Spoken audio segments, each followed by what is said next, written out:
ja brändide sotsiaalne vastutus.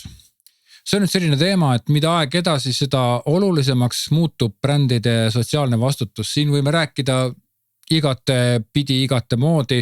Võime ütelda, et aga meil on selline väike ettevõte, meil on selline väike tugev bränd ja meid ei puuduta üldse mingisugused, ma ei tea, Black Lives Matter või siis mingisugused näiteks roheline loodushoid või siis näiteks mingisugune karusloomade kasvatamise probleem, et see ei puuduta meid üldse, me ei tegele üldse nende asjadega, aga sellegi poolest, kui on konkurents, siis kui on olemas sihtgrupp, on olemas inimesed ja inimestele selline hoiak läheb korda, siis juhul, kui sina jätad oma seisukoha lahtiseks oma brändiga, siis konkurent, kes selle konkreetselt välja ütleb, selle võrra võidab. Nii et järjest olulisem on suhestuda, ega siis igat asja ei pea nüüd kohe välja ütlema ja see ei ole ka midagi sellist, et nüüd homsest peale umbes kõik brändid ennast siin Eestis peavad paika panema ja selgitama ja rääkima, see ei ole niimoodi.